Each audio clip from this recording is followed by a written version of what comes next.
British Spy Stories, Season 1. Spy or Traitor. Episode 11.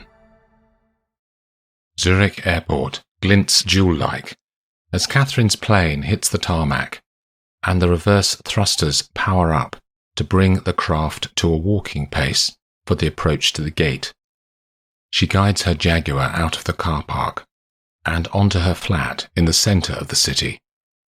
After toying with the idea of waiting in London for the Marylebone results to arrive, she gave up on that plan as she sat at breakfast with Richard and realised she would lose her temper with him before 2 days were up, and she can't predict what she will do when that happens. She throws her bag down on her bed, goes to the kitchen to make coffee, and slides her balcony doors open to let the autumn air seep in. She collects her laptop from the bedroom and sits, legs up, across 2 chairs on the balcony. The sun glides out from whiteness and lights her face. She checks her emails and can feel her body respond as she sees there is one from Marylebone. She clicks on the mail, which contains several pages of technical and biological detail about the sampling process.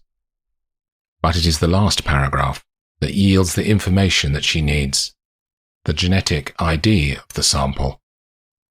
Marylebone only provide analytical services and not DNA matching to individuals. Catherine copies the long identifier from the sample to her desktop, opens up the MI6 network, then on through the security layer to the Oberon mainframe. A genetic match in the system takes longer than the face matching, and she sets it going, then makes lunch. Half an hour later, the screen pings a completed tone, and Catherine leans over from her Waldorf salad to see the results. On the screen there is a single word: classified. She scrolls for more, and the message says that the owner of the DNA is a member of the security services. Catherine does not have a sufficient level of clearance to see the name of the person in the sample. She screws up her nose. Rich is not MI6. She met him outside work, so the chance of him knowing anyone in the agency is tiny, let alone sleeping with them. She considers if this is misinformation, deliberately planted by London Centre to cover up something. Then her brain sways the other way. Rich sleeping around could be a security risk, or that is how the higher-ups may see it. There is only one place locally to get access to higher Oberon clearance levels and view more sensitive data, and that is to talk to the spooks who are resident in the British consulate in Zurich. She grabs her things and bangs out of the door. 20 minutes later, she is striding into the consulate. She shows her ID and goes to the 3rd floor. "Bradley," she says as she stands in the doorway. Bradley Stewart is only a middle-ranking MI6 officer, but the highest you get in a British consulate. His eyes are sad, and his hair is a mass of dark brown. "Hi," he says, adjusting his glasses on his nose. "Long time no see, Kate. I was passing Bradley and thought, I haven't seen you for ages. How are things?" "Busy, We've had a few stakeouts and cases, but not like your high-profile ones." She smiles at him, and they chat for 15 minutes. "There's something that I never understood, Bradley," she says in the flow of the conversation. "What's that?" "You know the Oberon system and how it's not always that great," she says. "Tell me about it. I had to get onto Tech Branch about their data records this morning. I had this job the other week and went into Oberon to get DNA information. It just said classified. Crazy. What was it? Because I might be able to help to get in," he says, and she inches him along. "Well, the job's done now, but no, go on. It's stupid that you can't get in when you're sent a job." She pulls out her phone and finds the genetic ID Here." She hands him the phone. He turns to his computer on the desk next to him and types in the identifier. "I needed the genetics to confirm the kill target," she says, then realizes it's her guilt talking. "It's quicker here too than over the open internet," he says. The result comes back within half a minute, but the same as before, only classified displayed. "See?" she says. "I can get around that. It'll take a couple of days, though." "Great. That's really kind of you, Brad." Stuart sits in a wheelchair by a large open window in the day room of the St. Hedwig Hospital in central Berlin. A green and red blanket rests on his knees, and an open book sits on his lap. His hands lay either side of the book, and he looks into the middle distance of the parkland outside. "Hello," says Geraldine from behind him. He turns his head, and his eyes track her round as she arrives and sits down opposite him on a chair. "Hello," he says. "Good book." "This? "What is it?" Far from the Madding Crowd." "I love that," she says. "The woman fighting for happiness." He smiles at her. "Is that you?" he asks. She looks away, not being able to cope with the truth of the moment. She changes the subject.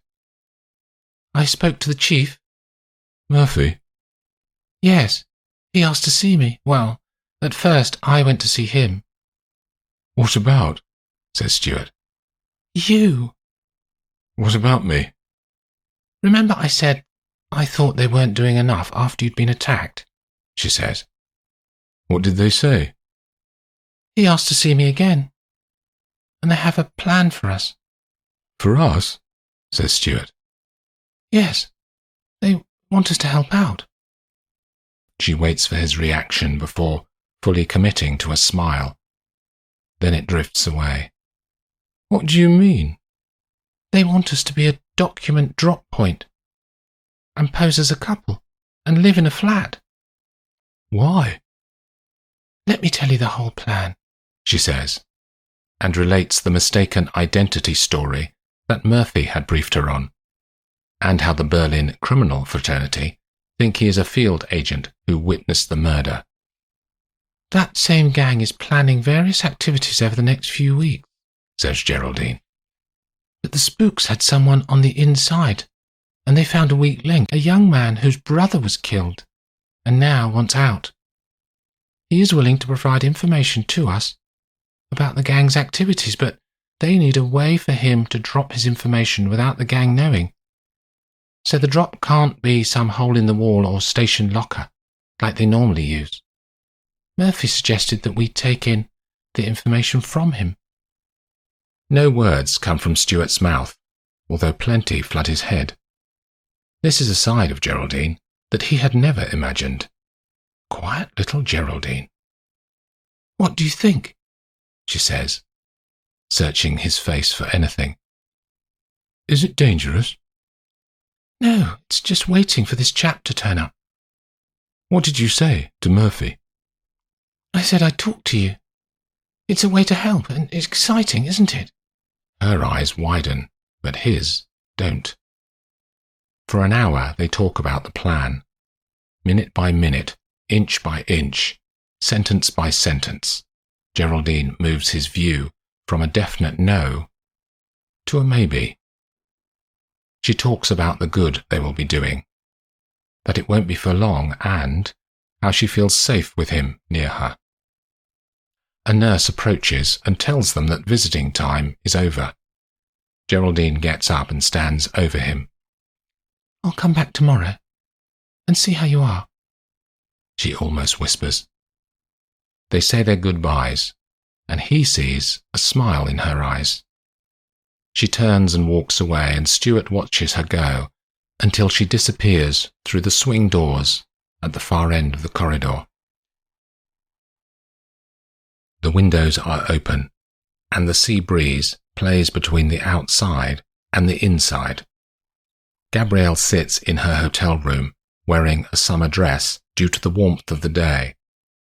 On the tablet computer in front of her is everything she has found out in the last 2 hours about Marjorie Allardyce. While Gabby does not believe the data is right about Marjorie being Node 16, she can't afford to take any chances and has been trained to always be suspicious. The personal profile on the screen is largely as she thought it would be, apart from one key fact. Marjorie's father is alive and well and living overseas. Gabby finds this hard to fathom. She and Marjorie once had a long conversation in a pub in Soho in London about how Marjorie would have to move from MI6 to MI5 due to her mother needing support as her husband had been killed in an accident. Yet in the deep dark reaches of the MI6 database, Gabby found a file marked top secret that did not have its encryption settings turned on as it should have done. The file was about Project Dolos and arrangements that were put in place 10 years ago. While the objectives of Dolos were not on file, the fact that they needed to fictionalize the death of Marjorie's father was included, but without explanation. One thing is clear. Gabby needs to urgently talk to Marjorie. She would prefer face-to-face, but that is out of the question until Gabby has neutralized Ulrich. As that thought crosses her mind, she realizes it is the first time that her objective has crystallized in her head. She must neutralize Sebastian Ulrich, or the killers will keep coming for her. Neutralize doesn't necessarily mean kill. It may mean destabilize his business empire so that he abandons the contract on her life. Her laptop pings a notification. She stabs in the decrypt code and it shows a message that Site Carlo has a new upload. Gabby goes to the machine's barrier application, then accesses Site Carlo remotely.